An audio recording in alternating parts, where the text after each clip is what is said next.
Okay, good evening, everyone. And I'd like to welcome Dr. Mati Arasu. Actually, I met him first time when my maid had an infected birth control device. Remember? You took it out for her? The retainer, Yes, you see, yes. that's right. And then he didn't charge my maid, so I will remember him forever. So actually, he's in Beacon with me. And he also runs a fertility clinic. As for those who have been listening in, he runs a fertility clinic in Subang, isn't it? Yeah, that's right. And apparently he was also a medical student under me previously. Was it? Long time. Yeah. We were almost there. Yeah. Yes. So today we'll talk about abnormal uterine bleeding. He does not only fertility, obviously, he's a gynecologist, stopped practicing obstetric, which is very common these days, yeah. So without further ado, come, Dr. Arasu. Thank you, Dr. Betty, and thanks for those who are listening. Yeah, thanks, Betty. For those who are listening in, thank you for your time. And let me make it very short and straight to the point. I think the topic that was given to me is abnormal uterine bleeding. Can I have the slides up, please? Yeah. All right. So I'm actually doing this from the operating theater. Sorry for doing this because I couldn't get on time. So let's go to gynecology practices at primary care. I think I put it as primary care. I put it as a primary care because I think it's not only for primary physician, but also for medical students or medical officers managing gynecological problem, and at first hand, managing women with abnormal uterine bleeding. Next slide, please. The first question I always ask most doctors, do we need a gynecologist and a primary doctor to manage abnormal uterine bleeding? My answer to them is we may need both, but basically a primary care doctor should be the first contact with the patient, and most of the time they're the first contact with the patient. And I think they should know the basics and of abnormal uterine bleeding. Let's go to the earlier slide, please. Earlier slide, please. Go back. Okay. What I'm expecting from most listeners is a take-home point.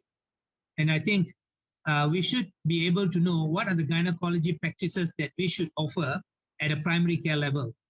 Some you must know. There's no question whether you should know or not. You must know.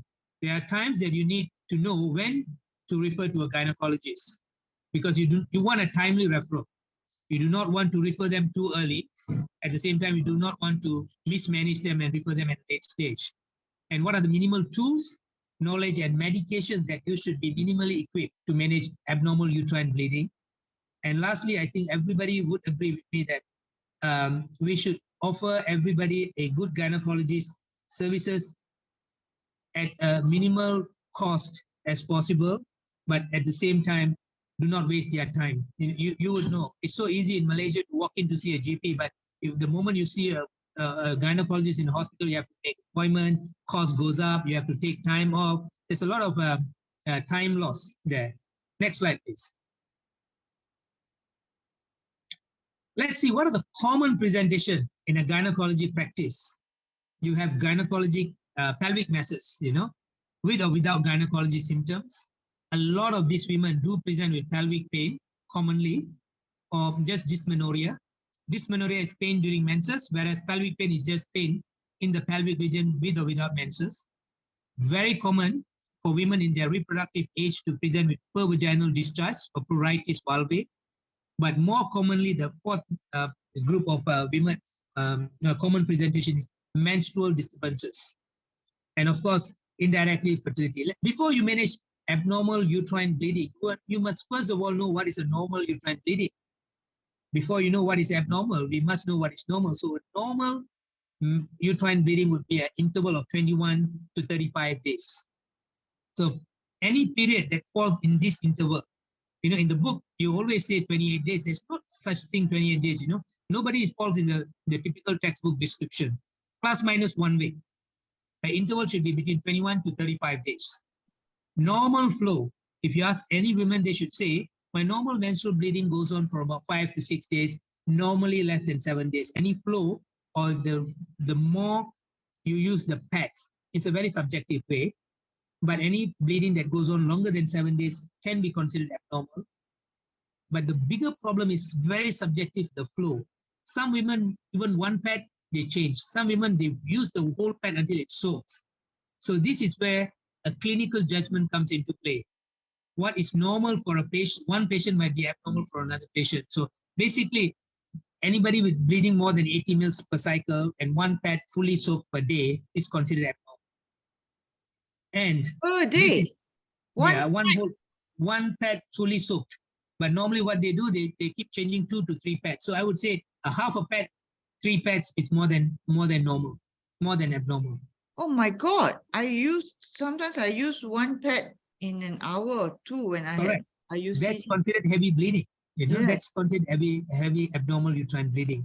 There will be some women who just keep on changing pads on an hourly basis on the first day or second day, and they say it's normal, but it's not normal. So this is where sometimes we take a lot of these things as a normal uterine bleeding. But the last symptoms is what I don't think I agree with most women. I think a lot of mothers tell their younger children that expect pain during menses.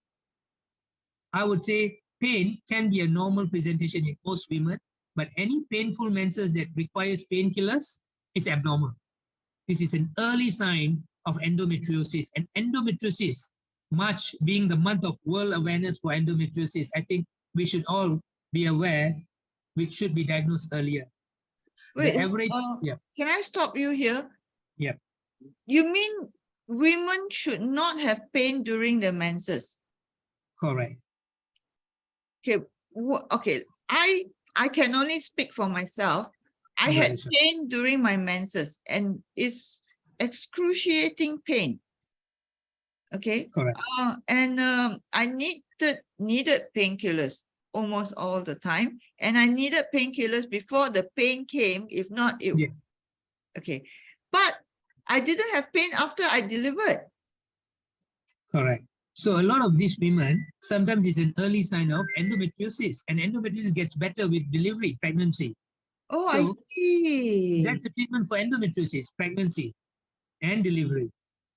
So, and also a lot of these women always assume it's normal to have pain. You know? That's why a lot of these times, pelvic endometriosis is often delayed in diagnosis.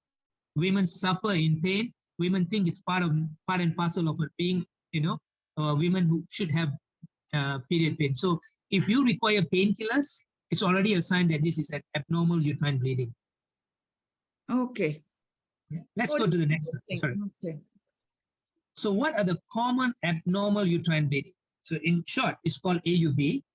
So if you or any one of you have someone with abnormal bleeding in between menses, bleeding should not happen in between menses. 5 days or 6 days of flow, 21 days cycle, and the next flow. In between menses, there should not be any bleeding. If there is bleeding, you call it intermenstrual bleeding. This is abnormal. Postcoital bleeding, very, very common, but often neglected. They assume after sex there can be bleeding. No, there should not be any bleeding after sex because there should not be any form of trauma to the vagina. And most of the time, postcoital bleeding may be a sign of cervical cancer. So sometimes women who don't follow up with the pap smear, postcoital bleeding might be their only symptoms they present with their advanced cervical cancer. And earlier we mentioned anyone who's bleeding more than 7 days and who have more than 1 or 2 tampons or pads every hour soaked in the first few days is abnormal uterine bleeding. Menstrual cycle shorter than 21 or longer than 35 days is abnormal uterine bleeding. And those women who do not have menses longer than 3 to 6 months, definitely it's not normal. So sometimes we worry whether this might be a sign of early onset of menopause. 1% of women below the age of 40 goes into premature menopause. So remember, 1% of women may go into premature menopause before the age of 40. And one of the early signs are irregular menses and very longer interval. And the last but not least, is the postmenopausal bleeding. Postmenopausal bleeding is equivalent to endometrial cancer until proven otherwise. So there's no question about telling a woman, post-menopause woman, to say, let's see you on the next bleed. Come and see me if you're still having the bleeding. No. The first instance they see a woman who have been menopause and present with a post-menopausal bleeding, back of your mind is this person has endometrial cancer until proven otherwise. I would say look for all signs and symptoms, or look out any that symptoms or signs that you might point towards early intervention for diagnosis.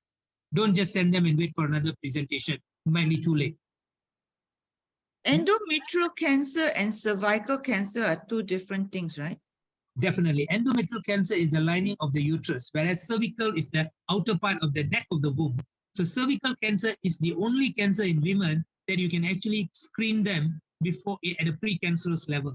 So that's the benefit of cervical smear, a precancerous detection, just like mammogram. So how often should you do it? A pap smear is advised after the age of 20, up to the age of 65, at a interval of 2 to 3 years. Nothing more than 3 years interval, and nothing shorter than 2 years, provided they are normal. So if you've been doing pap smear every 2 to 3 years religiously, I think rest assured there's no risk for you to have any cervical cancer detected late. Okay. You can actually detect them at precancerous level. Good.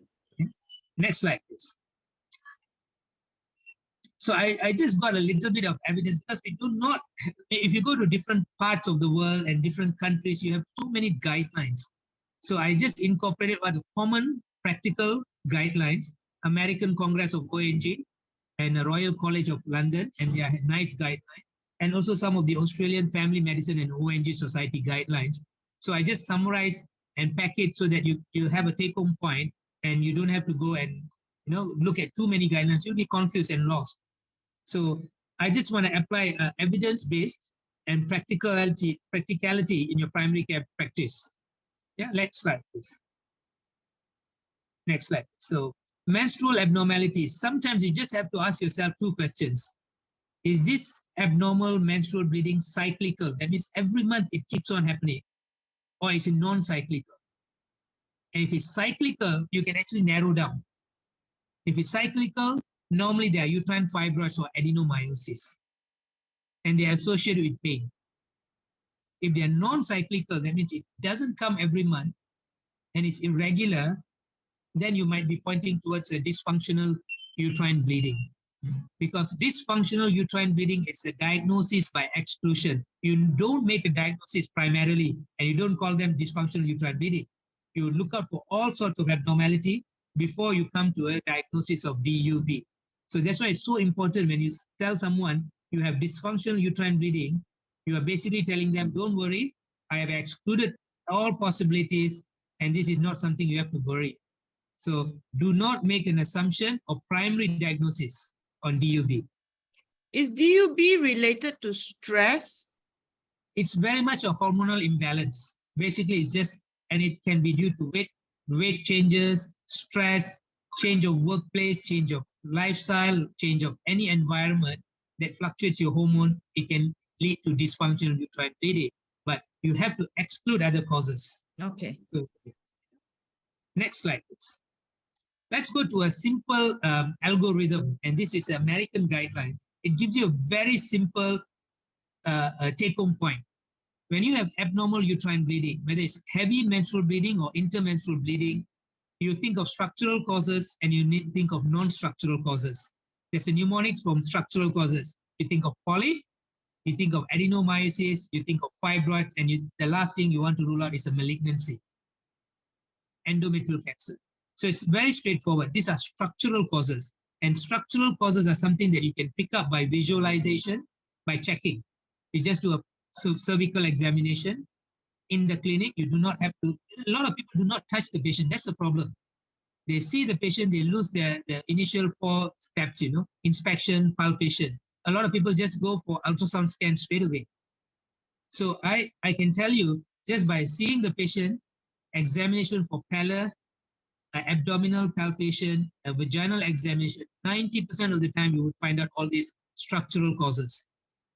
And you just wanted to confirm it in ultrasound scan. So think about the structural causes first, and you do not have to refer them to a gynae or even to any hospitals.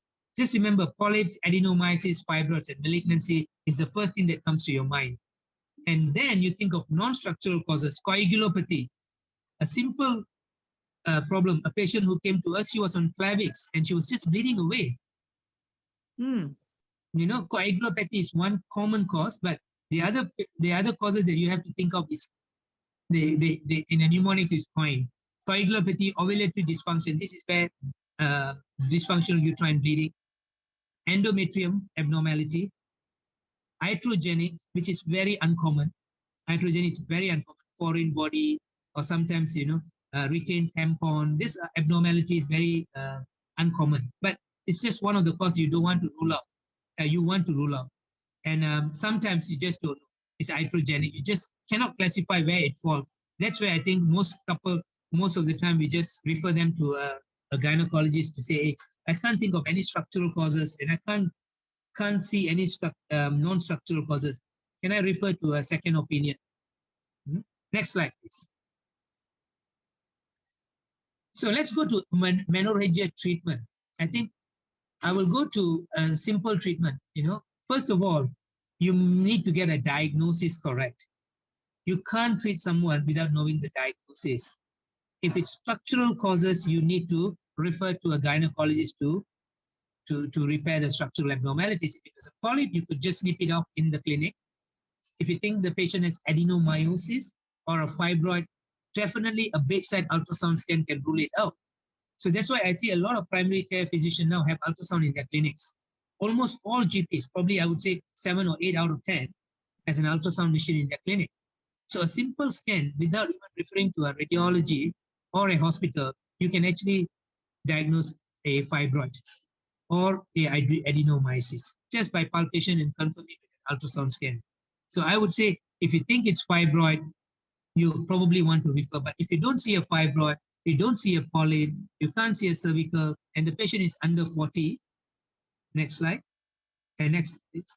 If the patient is under 40, they don't have any postcoital or intermenstrual bleeding, and normal hemoglobin, which you should assess clinically and by a blood test, I think all GPs or a primary care or medical officer should be treating them as a first line by yourself. You do not need to refer them to any gynecologist or a hospital. Let's see what are the options of treatment that you may have. Yeah. Let's go to the next slide. Can I have this slide? A very good. Let's go to the full slide. Slide, please. So if you look at this list, I think everybody would know that they have come across this kind of treatment, tranexamic acid, antifibrinolytic. It has almost 40% chance response. That's why it's so easy to treat women on tranexamic acid, 1 gram TDS for duration of bleed. If it's bleeding for 7 days, you give them tranexamic acid, the bleeding goes down by 40%. Sometimes we add on mefenamic constant at 500 milligram TDS. These two combination works beautifully. It reduces the amount of bleeding and also tackle the pain as well. But ibuprofen and all that, these are a bit of an older generation because the side effect profiles are not so keen to be carried on. If you see the fourth option, levonorgestrel IUCD, in short, they call it Mirena, beautiful. It preserves the uterus, avoids unnecessary intervention like hysterectomies, but it works up to 90%. And all you have to do is just put in a Mirena. It lasts for 5 years, avoids unnecessary intervention, prevents a lot of these abnormalities of the uterus, such as fibroids formation, endometrial cancer, lasts for 5 years, one-time insertion, and works beautifully. Birth control pill, COCP, commonly used, but the problem is a lot of these people do not know how to use the COCP. I'll come to that later on. Progestogen, very less usage now because the side effect profiles are quite bad. The first generation, especially the Provera and norethisterone, but their response is quite low. So I would say oral progestogen role in an abnormal uterine bleeding is very low, but you see a lot of these doctors are still using this combination. And I think we should change our mindset of, moving forward, you should using what is more effective. And of course, if there's structural abnormalities, endometrial resection, hysterectomy, myomectomy. This goes without saying. Hysterectomy has 100% if you remove the uterus, of course. But if you ask me how many people really need to remove the uterus, I think probably less than 5%. 95% of the time you do not have to remove the uterus unless it's malignancy. But why are we resorting to hysterectomy more and more as a first-line treatment when we have a lot of first-line unused first-line treatment? And I don't know whether you agree with me. I think hysterectomy is overused in our settings. Of course, myomectomy is a very a niche surgery we do when we want to conserve the uterus at the same time improve the outcome, especially for fertility patients. Okay, I'd like to add here, when you use the tranexamic acid, you can actually whiten your skin too. Do you know that? Yes, it's a whitening effect. Right. So I think women should, have a lot of other benefits as well. Next slide, please. Of course, these are the headings of the medication: antifibrinolysis, NSAIDs. Of course, some women are allergic to NSAIDs, so this is, then you take it out of your. This is why it's so important to ask history. Some patients are allergic to NSAIDs. They may develop angioedema. Some are not compliant with their COCPs, and that's where, if you can't use NSAID, you can't use hormonal therapy, then you come to surgery rather than going to surgery as your first line. Next slide, please. So this is where I want everybody to have a high index of suspicion. I want everybody to take on point. This is very important. I think postmenopausal bleeding, 1 in 10, almost 1 in 10 to 1 in 20 have endometrial cancer. So if you're seeing 10 women postmenopausal bleeding, back of your mind, one of them have endometrial cancer. So be a little bit more suspicious of endometrial cancer, early in diagnosis, get them referred early, or even do an endometrial sampling in your clinic if you can. Intermenstrual bleeding. Most women, the cause of intermenstrual bleeding is due to STD, which is not commonly diagnosed. Sexually transmitted diseases presents very subtle. They don't present with typical textbook description of pelvic pain, pervaginal discharge, pus, and so on in reproductive women. You see a lot of women nowadays are sexually active at a younger age, but STD is often missed. If you're not sure, just give them a good azithromycin treatment, oral or injectable, based on your practice. Just treat them for benefit of doubt. Azithromycin 1.5 grams stat dose, just that would treat STDs and delay any consequences of chronic sequelae of STD. Postcoital bleeding, please just do a simple speculum examination. You'll detect cervical cancer, or more often you detect cervical polyps, and all you have to do is just remove the polyps. So, and non-response to hormonal therapy. So earlier I've discussed about menorrhagia treatment. If you think someone is not responding, you would see them within 6 weeks. So normally we say 6 weeks to 3 months is next follow-up. If someone were to respond, they would respond in the next 3 months. If you see someone still bleeding despite being on OCPs, despite your tranexamic acid, despite your medical treatment, it's time to think of revising your diagnosis or referral, because you might not be having the right diagnosis. Who are the high-risk women who are prone for developing endometrial hyperplasia or cancer of the endometrium? Women with PCOS, you'll be very surprised. Common disorders in our population is PCOS until proven otherwise. I'm sure all of you would have seen or have family members with PCOS. Very, very common. They present in teenage years. By the time they come to reproductive age group, the damage has been done. Endometrial hyperplasia. Women who have breast cancer and estrogen receptor positive on tamoxifen suspect endometrial hyperplasia. Nulliparity. Women who have lesser children or no kids have higher risk of developing endometrial carcinoma compared to multipara women. So if someone comes to you with a past history of infertility or subfertile and have a lot of abnormalities in bleeding, first thing comes to your mind, endometrial CA. Past history of infertility, that's what I meant, and symptomatic of anemia. If someone is symptomatic and already having anemia, they already have a significant bleeding. Why are we wasting our time in giving them a lot more time to sit on the diagnosis? Get a prompt diagnosis done. Because most women who have chronic anemia may have some underlying disorders pointing towards malignancy rather than non-malignant.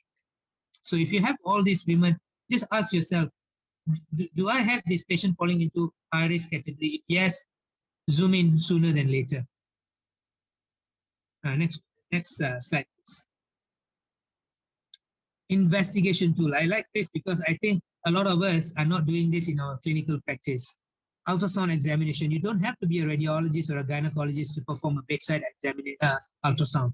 It's simple. All you need to know is just how to hold the probe, put it on your tummy.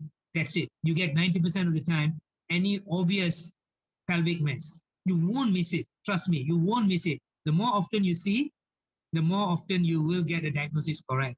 And it gives you an immediate diagnosis and important information on the first visit. You do not have to make them come multiple times to find out they have a big fibroid or a big pelvic mass.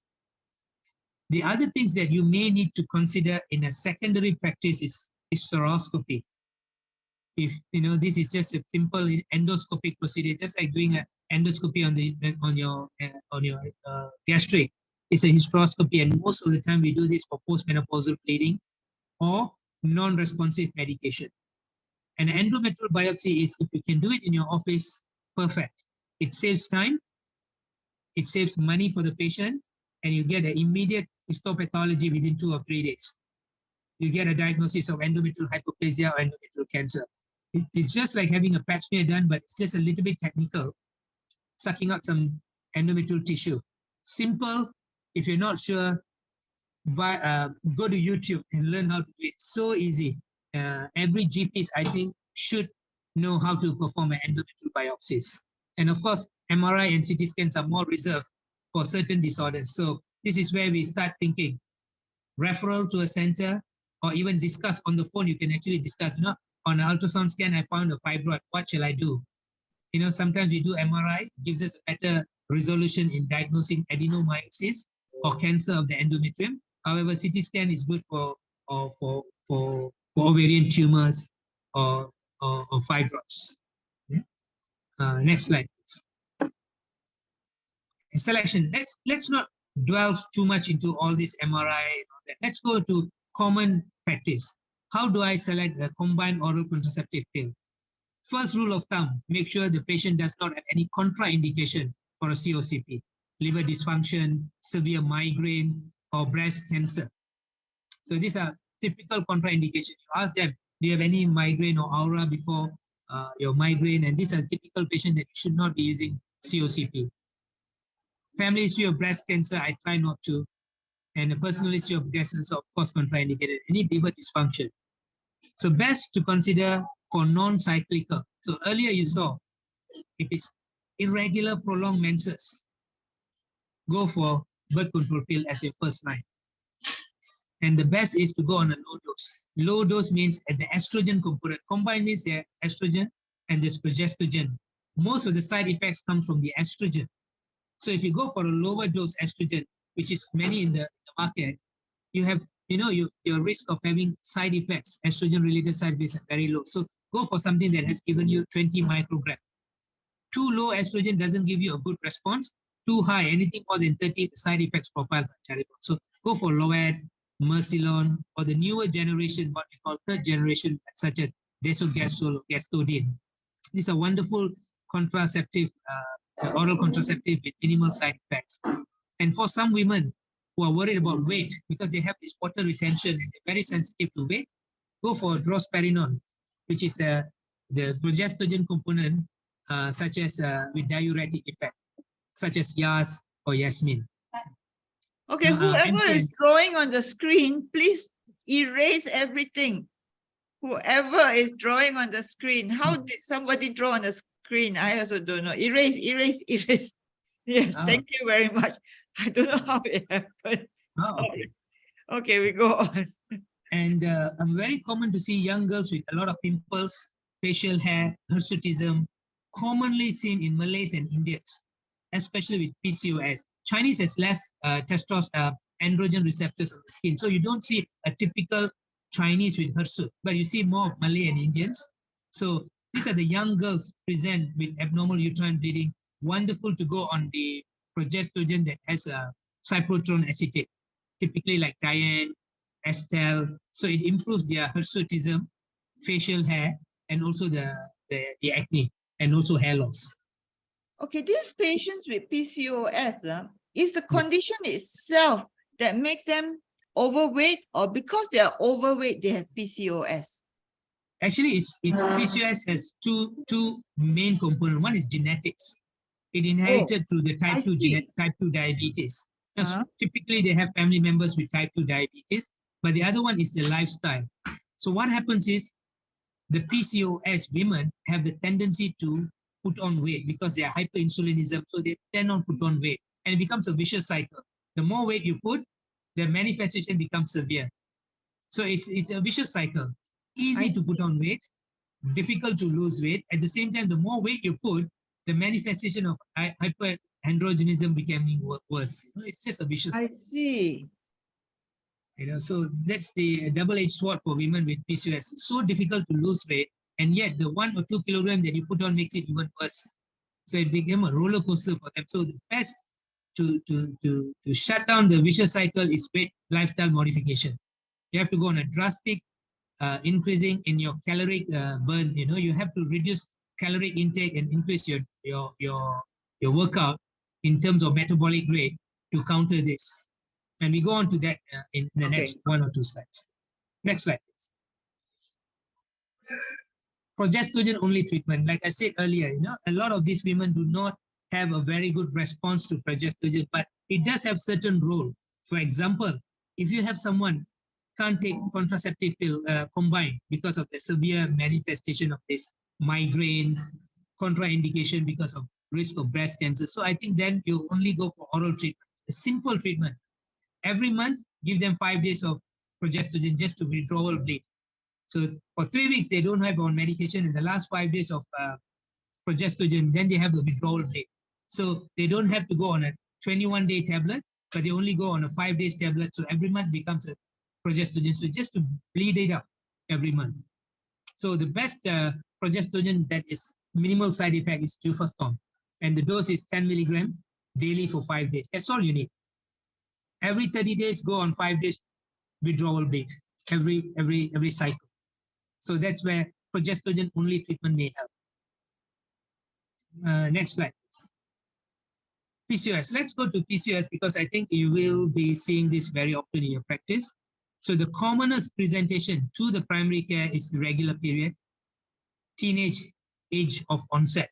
Normally they present at teenage onset, and the problem is they are not treated and they are always not reassured, and they manifest in their middle reproductive age group with all sorts of abnormality. They have endometrial hyperplasia, they have infertility, they have weight issues, they have androgenization, and the whole complex takes longer time to recover because there's no intervention in the teenage years. So common presentation, irregular cycles, hirsute, acne, obesity, and prolonged heavy menses. But in a different way, they present to you with infertility, difficulty in conceive. How can you conceive when you're not ovulating? How can you conceive when you have irregular menses? How can you conceive when you have abnormalities in the endometrial lining? There's no implantation. So it becomes a bigger problem once it gets accumulated fats. So that's why you need to have a high index of suspicion. All you have to do is 2 things, an ultrasound scan and a blood test for hormones, because you have to rule out other causes, because PCOS is a diagnosis by exclusion. You have to exclude thyroid disorder. 1 in 9 women may have thyroid problems. They present like PCOS, but in fact they're hypothyroid. So a simple test, this is where primary care physicians are all missing it out. It's a quick referral without doing the basics. Amenorrhea study, FSH, LH, prolactin, thyroid, and testosterone might help you to diagnose this. Next slide. So how do you approach? If they have menstrual irregularities, birth control pill works beautifully. If not, you can go to cyclical progestogens for them. But if you have infertility, do not always think it's PCOS. Make sure you test their husbands as well. But in your practice, it's okay to miss a day or two, a year or two, because what happens is these women are normally blessed with a lot of eggs. So their ovarian reserves are good. Even if you have spent 6 months or 1 year, or you think you have wasted 6 months or 1 year, they actually have good number of eggs. Because the problem with them is too many eggs leading to all these abnormalities. They are not the other extreme where they have few eggs. They are blessed with high reserve. That's one blessing that they have, high ovarian reserve. Therefore, their fertility potential is still good, but unfortunately, they need some form of medication to ovulate. That's where you could, in your practice, use clomiphene citrate or letrozole. And not wrong to prescribe metformin, because metformin helps with hyperinsulinism and also helps them to weight loss with suppression of their appetite, and also improves their fertility. So it's not wrong to prescribe metformin, because you're not putting them into hypoglycemia, because they are not diabetic to go into hypoglycemic. They're just hyperinsulinism. But in my practice, I always tell the GPs, you just treat for 3 months. If no luck, then you can refer, because you're not worried of wasting their time. But one thing you have to counsel them is, if you use clomiphene, there's about 10% risk of having twin and multiple pregnancies. Yeah. Next slide, please. So, like I said earlier, Okay, hold PCOS on. women. Can we go back to the previous slide? Because I want to ask you, this clomiphene is actually a fertility pill, right? Yes, it's actually an anti-estrogen. So it comes under selective estrogen receptor blockers. So they are very sensitive to in women with PCOS. It improves their ovulation. So that's one. The other one is letrozole. It's also anti-estrogen we use in breast cancer.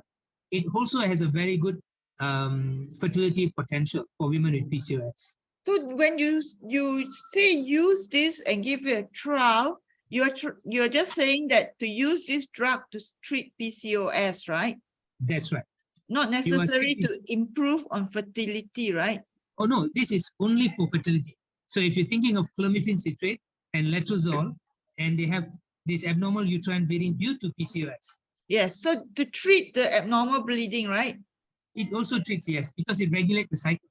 So it can treat. And at the same time, they make them fertile as well. Not everybody wants to be fertile, okay? Correct.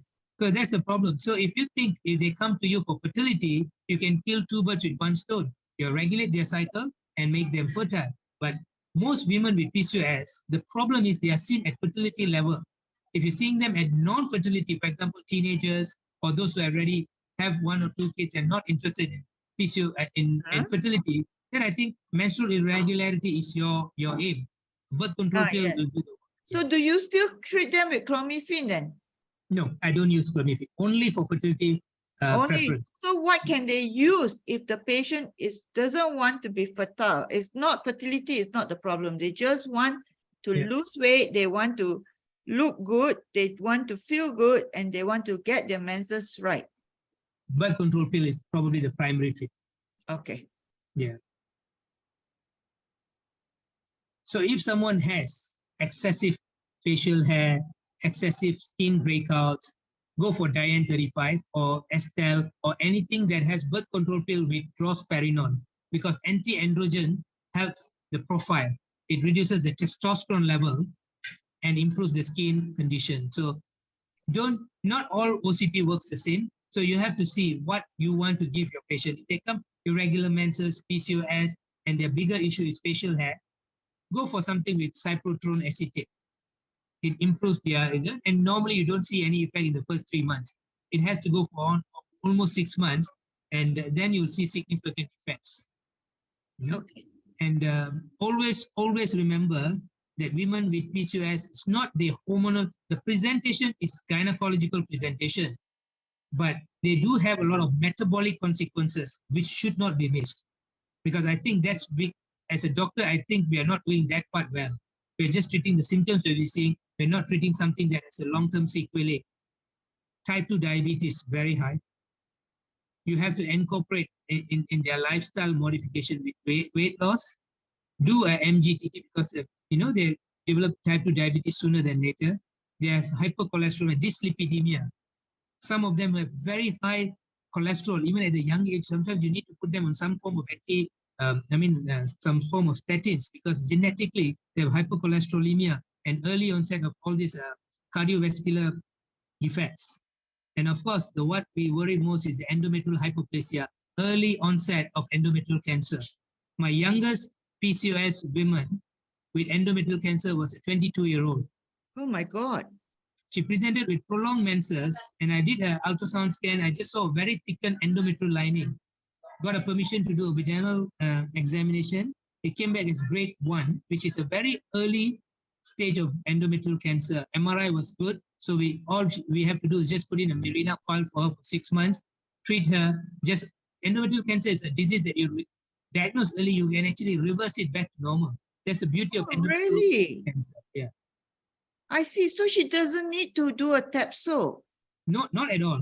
And in fact, a lot of these women with PCOS with early onset, we just reverse their endometrial cancer at an early stage, but you must diagnose them at a grade 1 early stage, stage 1A of endometrial carcinoma. You can actually conserve the uterus, preserve fertility, and reverse the disease. Oh, I got a story to tell. Can I tell this story? Never mind, you go on first. All right. And I think I'm done with the Okay. presentation. Oh, I see. We have a lot of questions, but let me tell you the story.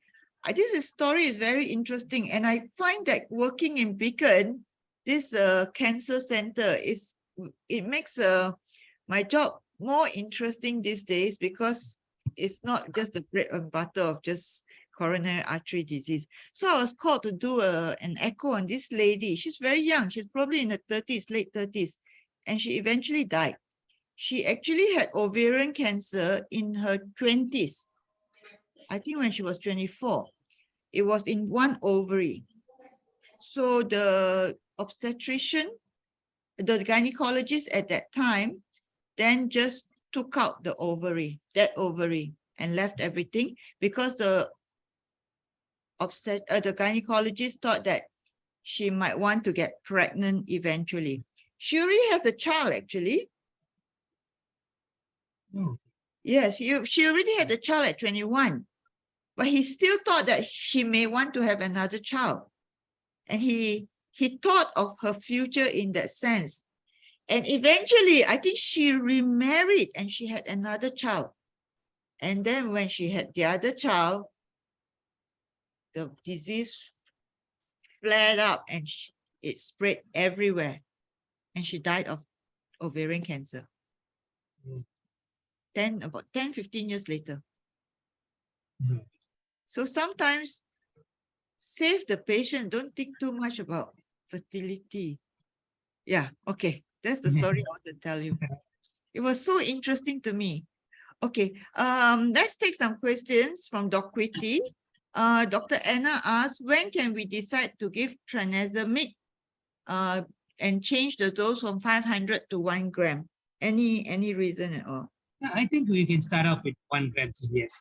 I don't think there's any big issues with studying 1 gram TDS, because the problem is sometimes we taper the dose with studying the light dose. I would normally go with someone who comes with symptoms. I just go with 1 gram TDS, and sometimes I just add on mefenamic, because for me, I think capturing the symptoms control earlier is better, and the dose 500 to 1 gram doesn't have any significant change in side effects.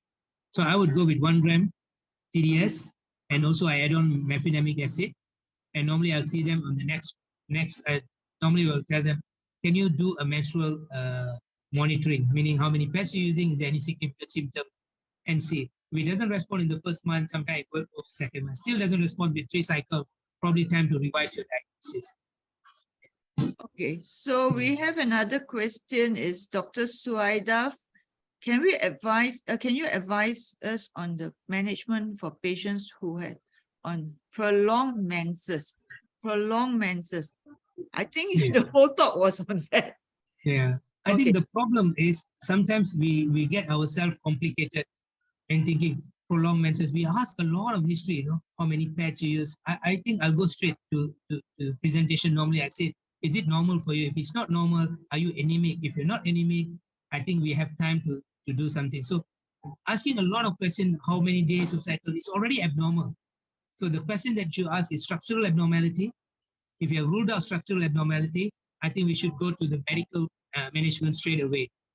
So then you ask yourself, is it fertility related, or we just want to control the am I on Betty? Yeah, you're on. Can you Okay. see my slide? Okay, hold on. Oh, all right. Sorry, Yeah, I'm yeah. trying to share. I'm trying to share the QR code for the doctors. Right. Now, Oh. this QR code is for doctors. Wait, hold on. Okay. To get your CPD point. So you use the MMA code and then you scan it. You can do it also yourself, Arasu. Oh, all right. Yeah, if you have since you have a new, Oh, okay. you may not. Okay, so just scan it. For all the doctors who can't scan it, please message me with your name, IC, MMC, email, and phone number. Okay, now we will take Dr. Jaspar's question. If the patient complains of postcoital bleeding, but the pap smear is normal, is it okay to repeat the pap smear or just wait? I don't know. I mean, we have to look at the cervix. So when you do a pap smear, you would know, okay, cervix looks healthy, normal, and the pap smear is normal, because pap smear is a screening. It's not a diagnostic. So when you see a cervix that looks normal, chances are they won't have cancer, but they may have precancers in your, and they don't, precancer doesn't present bleeding. That's the good thing about cervical. You know, you're doing a pap smear, it won't show you anything. Precancer doesn't have symptoms. The intermenstrual bleeding is either some polyps or probably just some hormonal imbalances. So you are rest assured that you're not missing out on cancer. So don't worry, you don't have to repeat a pap smear, because intermenstrual bleeding is another thing. I would say always suspect STD if the cervix is normal. Sexually transmitted disease, gonorrhea, chlamydia, they present typically with frequent intermenstrual bleedings. What are the most common cause of what are the most common STD causing Chlamydia and Neisseria, chlamydia. or chlamydia? Very common. How do you treat that? I think chlamydia treatment is very simple. I always tell them just give azithromycin 1.5 gram as a stat dose. So there's a lot of regimes. I think the best would be oral regime with 1.5 gram stat dose of azithromycin, and that's good enough. Oh, I And if see. you're not, and sometimes we just do a STD screening. There's a panel called STD7 commonly used. It's a urine PCR. So you can commonly see the 6 or 7 common pathogen causing STD. But you so need that to gives treat you, a partner too, right? definitely. That's why STD is actually, you have a dedicated genitourinary clinic overseas. Here we don't have it. So that's where we miss out. They come back with recurrent infection because the partner is a culprit. So if you repeat the woman, you have to treat their partner as well. And the treatment is so simple. If you're not sure, azithromycin oral treatment, 1.5 grams, you're done. Okay, now we go on. Dr. Hashna asked, may I know if Dufaston Yeah, Dufaston is a progestogen. Yeah. can be the first line treatment of AUB? Oh, it can, but depending what you want to do with it. If it's a first time treatment in your center, I think I would use it sometimes. I just tell the patient, some patients don't like to be on an OCP for 21 days. It's not easy, you know, to remember and taking a pills on a regular basis. And if you miss 1 or 2, then the periods still are haywire. So sometimes I just put them on a cyclical progestogen. Beautiful. If you think it can control and it works, why not? So there's no one way of doing it. It's just what you feel comfortable. But the most important, it must be responsive, reassess, and reassess again. So, okay, Dr. Tongot asked if we can have the slide and it can be actually emailed to him. Okay, Dr. Tongot, I will ask Dr. Arasu whether he can give us the PDF of the slide, but I will share it in the Telegram group, which is the medical forum, and you can actually see it from there. We can't. I'm more than happy. Yeah, we cannot entertain individual what. So I've shared the link for the medical forum. Just join our Telegram group. It's not too busy. We don't spam at all. Okay. So Dr. Izzati asked for AUB when patient has oligomenorrhea, how do we decide either to challenge by initiating the menses with Povera, or do we initiate the use of OCP, cyclical Mevaron, for instance? Very good question. Because in my practice, what I do is you can only induce the bleeding with the progestogen. You can use Provera, you can use norepinephrine, you can use Dufaston. But some patients don't bleed with that, because the first thing you have to rule out is pregnancy, of course. But if they're not pregnant and it's oligomenorrhea, you can challenge them with progestogen first for 5 days. Sometimes they don't bleed because the endometrial lining is so thin. If someone is already thin endometrium, they can't bleed anyway. So only the thick endometrium will bleed. So normally I do a scan, I will see the endometrium. If it's thick, I give progestogen like Provera or Dufaston. But if it's thin, I use birth control pill. So in your case, if you can't scan them, fine. Just give them progesterone for 5 days. If it doesn't bleed, then put them on the birth control pill. Both also serves the same function, to have a regular bleed. So go on a progestogen. If it doesn't respond, go on birth control pill. Well, we do have a lot of questions. Huh? Okay, doctor, can I, I don't know the question number 6. Can an obese patient with PCOS try exercise but fail? Menstrual irregularity still cannot improve. Mhm. Can we start metformin, and how long to start? Okay. Wait, I'm not trying to answer your question. I just want to say that today we started broadcasting our webinars to Southeast Asia also. So we have viewers probably from Indonesia, from Vietnam, from Myanmar, wherever Doquity is lah. So Right. maybe that's why we have people who are not so well versed with English.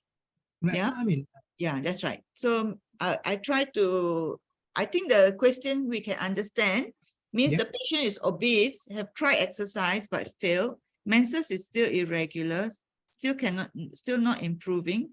So, Yeah. so what does metformin do in this case? I hardly use metformin because the side effect profiles cause nausea, vomiting, gastric discomfort. But in the same way, it suppresses your appetite. It helps in weight loss. But it's a very bad way of losing weight. You suffer from the side effects. So of course, women with PCOS, their bigger challenge is, it's not that they're not eating, they're eating more. The problem with them is their body recognizes them as too easy to put on weight, difficult to do. So you have to incorporate some form of physical activity. That goes without compromise. You must. Two, a lot of this newer regime like intermittent fasting, keto diet really helps in their profile of losing weight. But the weight, how you lose weight, nowadays people are going with injectable anti-obesity medication. But I think metformin is not too bad. It's a cheaper way, but you must recognize the side effect. You're not wrong if you're giving metformin. So I would say you can try metformin, but if they can't tolerate the side effect, it's fine. Go to something else. Yeah, I think Ozempic can help. Yeah, injectables. Yeah. Okay, so now we are, let's see, where are we now? Okay, many PCOS patients are feminine and not hirsutu. Is it correct? Definitely. I mean, the hirsutism is a skin manifestation based on your skin receptors. You may have very high level of testosterone, but if your skin doesn't have the androgen receptors, you don't manifest hirsutism. You don't manifest hirsutism or acne. That's why the Chinese PCOS are normally the different type. They are lean PCOS and they are obese PCOS. But the underlying mechanism is the same. They have high level of testosterone, they have high level of insulin, but their manifestation is different. Okay. So you can't ask a lean PCOS to go and lose weight. It's very important. Lily asked if patient with heavy bleeding found to have fibroids and started on COCP, then developed heavy and longer bleeding, 15 days. what's the next step? Since the TCA is 3 to 6 months, or the No. TCA is 3 to 6 months. This one is the government clinic now. Yeah, I think the problem with us is we are giving something and expecting, in coming back in 3 to 6 months. We must understand here is a structural abnormality. It's not a non-structural. If it's a hormonal, responds very well to hormone. But this is a structural bleed, does not respond to hormone as well. Fibroid normally needs to be removed. A lot of this fibroid, which doesn't coincidental finding, they don't cause bleeding. 80% of women have fibroid, but only 10% of these women need removal. A lot of these fibroids are non-cavity distorting. They're not anywhere near the endometrium. They're just outside. So they don't cause any problem. They're just a coincidental. But the moment a fibroid causing heavy bleeding, they need removal. Either surgical, or non-surgical, like radiological intervention. Medication doesn't work very well. Okay, I tell you my story then.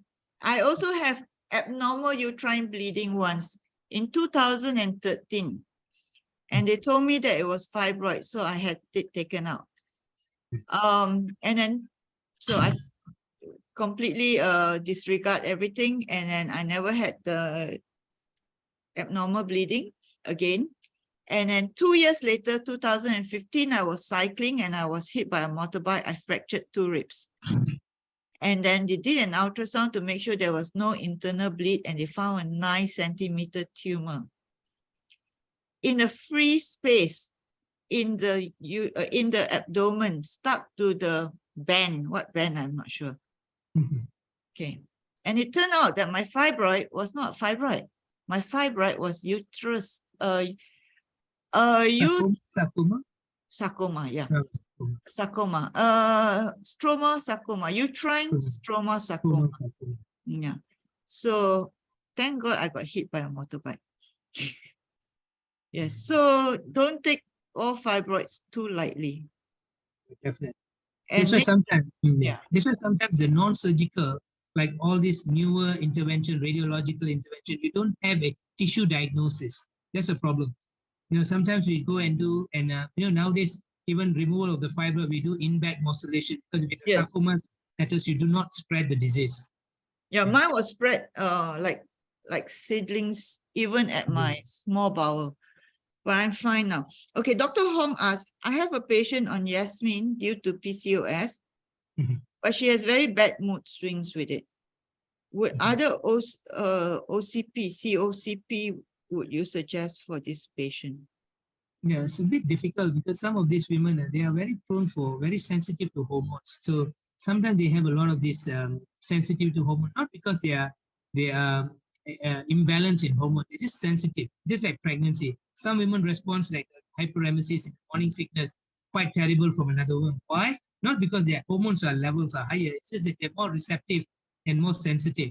So these women who are very labile in mood, you can just try to change and play around with a higher dose. So you're giving them a bit of a higher dose of estrogen, because higher dose of estrogen have a better cycle control. So you might want to change to a higher estrogen and try and see.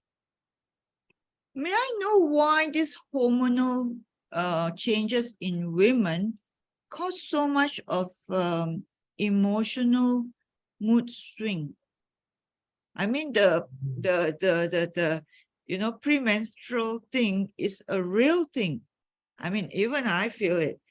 And then when I was pregnant, there's just some people I can't even look at. Exactly, yeah.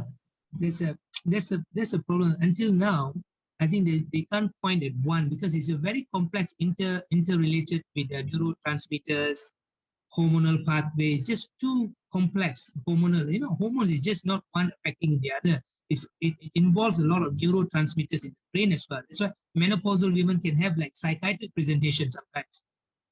So how come men? No, I don't believe in this menopausal myth. I call it myth because I don't get anything, and I feel much better than before. I'm menopausal because I had the Tapso done. But I'm sure men, how come men don't have any of this hormonal thing? Or is it a myth? Is it really a myth? I think it's all the withdrawal symptoms because men do not have estrogen and all that. Their testosterone level. It's always been the moment their puberty hits until the later part in life, there's always a testosterone quite stable. It just declines a little bit. Mhm. However, women, they go through a cycle. I Every month there's a see. cycle. So they are prone, their whole modulation of the life is based on hormonal pathway. That's why there's only three phases to women: pre-puberty, reproductive, and menopausal. And everything, every system changes according to this.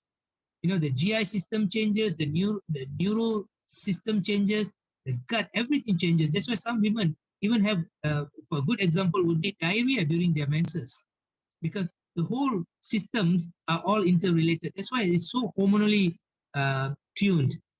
That's why in women, it's all hormone controls a lot of things. That's why for us, it's sometimes we just play around with the hormones, and it's not a disease. It's just the way it is.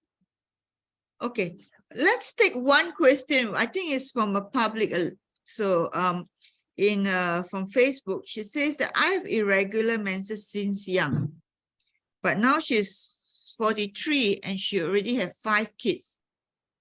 Okay, so it's not causing her any problem with infertility, but the menses is still irregular until now. Is that normal?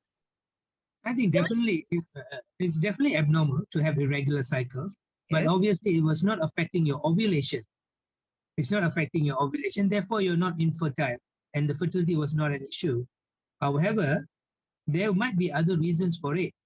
For example, you might have polycystic ovarian syndrome, where you are blessed with good number of eggs and fertility was not an issue, but the cycle may tend to be quite irregular. So and it's not affecting you in any way in terms of fertility, provided it doesn't cause you any type 2 diabetes or any irregularity, abnormal bleeding. But I would just leave it alone.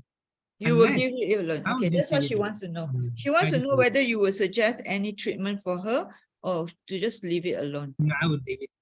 Okay, so Mommy Shah's Angel, he will leave it alone. Okay. Okay. So then we have Dr. Radha asking, okay, we're going to take, there's so many questions. Okay, we'll try to finish off, then we won't take any more. Is it okay with you? I'm Dr. okay. Radha asks, role of Deflon in abnormal uterine bleeding. Deflon, we have not been using that. Deflon is for pulse, right? Yeah, for piles. So I have never came across it. I have no experience at all using Deflon. Yeah. Dr. No asks, can heavy menstrual bleeding be the sole presentation of hypothyroidism? Should we check thyroid function in patient with heavy menstrual without other hypothyroid symptoms? No, I would normally don't routinely do a thyroid function unless it's not responding to my first line treatment. Okay. Because if they don't have goiter, they do not have any other symptoms, just purely, and it's not structural, it's hormonal, I would just treat with that. But of course, sometimes the index of suspicion should be there. Dr. Sivanan asks, how long do we give tranexamic acid for?